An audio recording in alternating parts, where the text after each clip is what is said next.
Danny on the track, boys.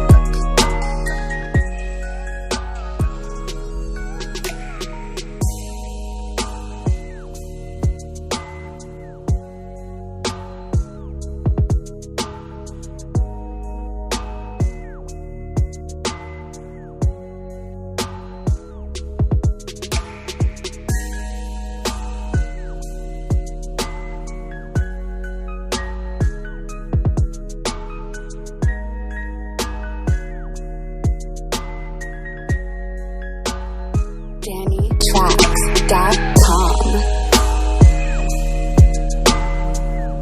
Oke, assalamualaikum warahmatullahi wabarakatuh.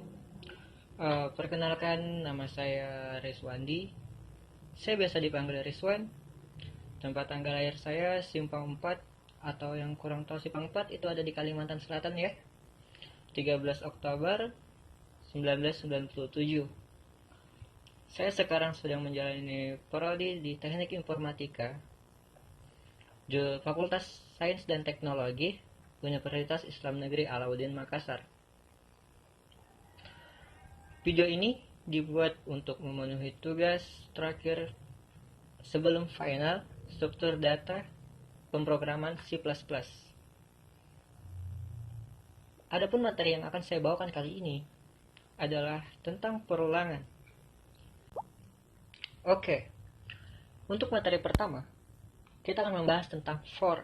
Apa itu for? Bagaimana itu for? Dan bagaimana penulisan sintaksnya pada pemrograman C++. Serta kita akan membahas contoh soal mengenai perulangan menggunakan for.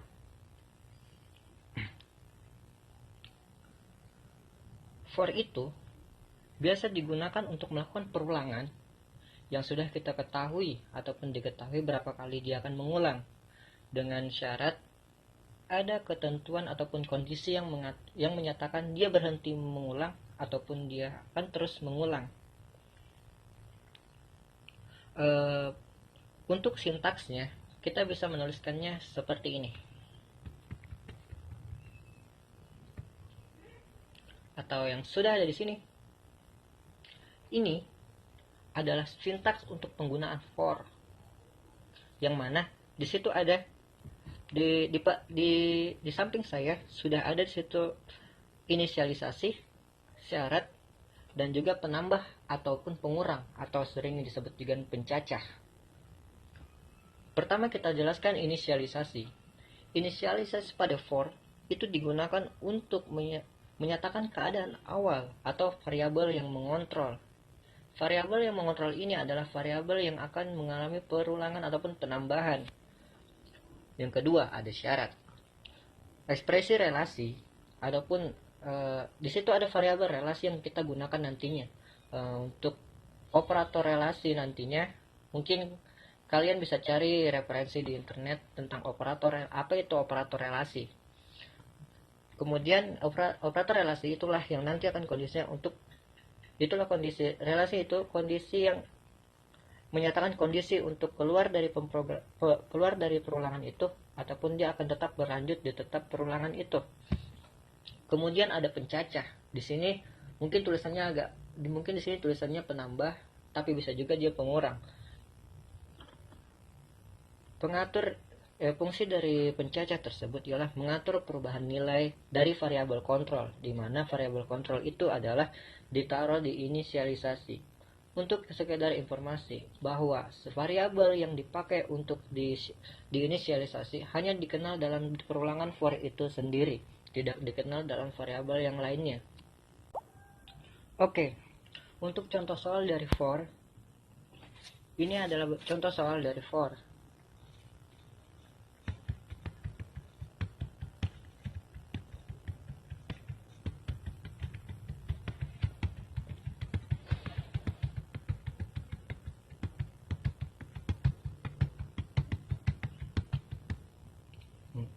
Kalian bisa lihat source code yang saya bikin di sini. Perhatikan source code yang saya ketik di sini. Kita mulai dari awal, yang mana kita pakai include IStream ataupun standar input output, dan juga kita pakai Konia untuk karena kita sudah menggunakan Gates. Perhatikan untuk sintaks for yang saya buat, yang mana in i sama dengan 1, yang mana i itu kurang dari sampai dengan 5, dan pencacahnya saya pakai itu increment i++. Perintah di atas adalah untuk memberi nilai awal sebuah perulangan yang dimulai dari i itu 1. Yang sebelumnya itu dideklarasikan terlebih dahulu ya di dalam sebuah variabel i. Kemudian tipe data yang saya gunakan adalah integer. Jika i itu sama dengan 5, jika i itu lebih kecil ataupun sama dengan 5, maka jangan terap mengulang perulangan yang ada dalam statement itu, yang mana yang akan dia ulang adalah cout selamat datang. Maka selamat datang akan terulang sebanyak 5 kali.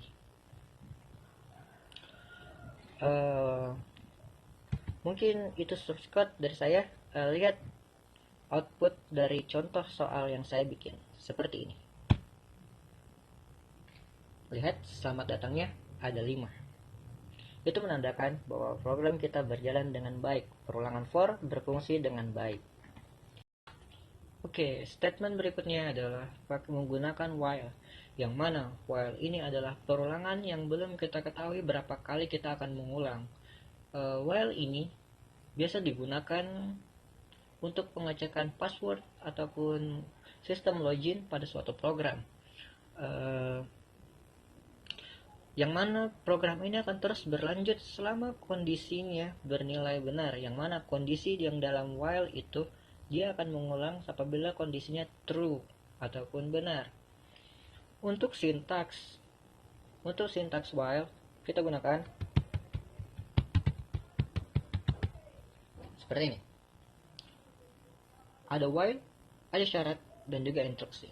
Yang mana pada syarat itu adalah berisi batas dari perulangan. Dia memiliki batas perulangan untuk melakukan perulangan tersebut, yang mana pada jika dalam syarat itu terpenuhi, maka dia akan mengulang. Dan instruksi, oh ya, saya lupa instruksi. Instruksi adalah sekumpulan file yang akan diulang. Ketika program itu bernilai benar, maka instruksi yang ada di dalam while maka akan terulang. Kemudian kemarin kita beralih ke contoh soal.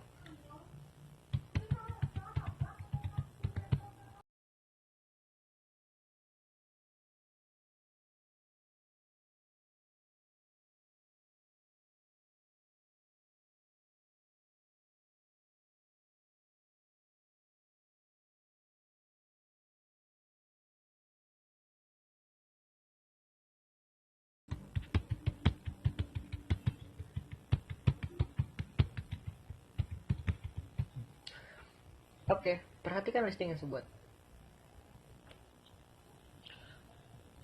In i sama dengan 1. Perintah di atas adalah pendeklarasian atau pemberian nilai awal untuk variabel yang akan dijadikan sebagai awal dari perulangan. Jadi dia menggunakan variabel i sebagai 1, maka selama nilai awal yang kita berikan memenuhi syarat pada while, maka dia akan melakukan perulangan. Perhatikan syarat yang kita buat, i kurang dari sama dengan 5. Jika i itu kurang dari ataupun sama dengan 5, perintah ataupun statement yang ada di dalam while akan terulang sebanyak perulangan itu tetap terjadi. Yang mana yang akan diulang adalah selamat datang. Kemudian ada pencacah saya taruh di bawah statement yang mana i++, yang mana perintah ini menunjukkan sifat naik atau increment. Artinya dalam setiap perulangan akan ditambah 1 sampai batas maksimal ataupun syaratnya 5. Kan syaratnya 5, jadi kalau dia sudah memenuhi syarat 5, maka dia akan berhenti. Hasil outputnya seperti ini. Lihat, selamat datang, ada 5. Kemudian contoh soal yang kedua. Oke, kembali lagi. Berikutnya kita akan menggunakan looping yang ketiga, menggunakan do while. Pada dasarnya, struktur perulangan do while sama saja dengan struktur while. Hanya saja pada proses perulangan dengan while, seleksi berada di awal. Tapi ketika kita menggunakan do while, pengujian syarat itu berada di akhir. Dengan menggunakan struktur do while, sekurang-kurangnya itu akan terjadi satu perulangan. Mungkin kalian akan bertanya bedanya dengan do while apa. Ketika itu yang sudah saya sampaikan, ketika while itu melakukan pengujian syarat di awal, dan ketika dia bernilai benar, maka dia akan mengulang. Akan tetapi ketika kita menggunakan do while, setidaknya akan ada terjadi satu kali perulangan karena dia mengulang terlebih dahulu, kemudian dia mengecek apakah syarat itu memenuhi untuk diulang ataupun tidak. Untuk sintaks do while, kita menggunakan seperti ini.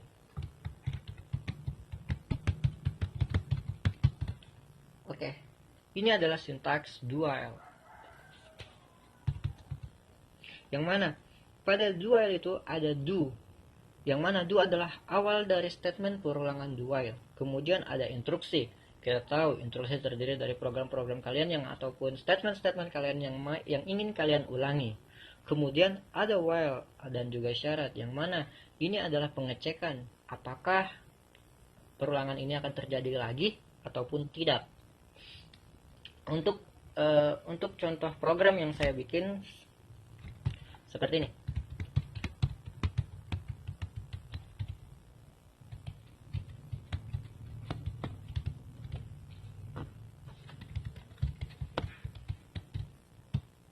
Oke, perhatikan contoh soal yang saya bikin. Pada variabel A itu saya isikan 5 dan I sama dengan 1, yang mana dia akan mengulang nilai I dengan nilai awal 5. Ketika kita isikan nilai I, itu adalah urutannya, yang A itu adalah nilai yang akan kita input nanti. Bukan pada kasus yang saya buat ini bukan inputan, akan tetapi dia akan menambah terus seperti ini. Mari kita lihat contoh programnya, contoh outputnya langsung. Nah, di sini kita bisa lihat bahwa yang pertama nilainya adalah 5, kemudian dia ditambah lagi 5, ditambah 5 sebanyak inputan yang kita masukkan. Yang mana yang inputan yang kita berikan adalah ketika dia lebih kurang dari ataupun sama dengan 10, berarti jika data sudah kita input 10 data, maka dia akan berhenti. Bukan nilai data, tapi jumlah data. Kemudian, oke, cukup sekian dari saya. Itu adalah looping, yang mana looping itu adalah perulangan statement dengan tidak menuliskan perulangan itu terus menerus. Selamat belajar. Wassalamualaikum warahmatullahi wabarakatuh. Danny on the track, boys.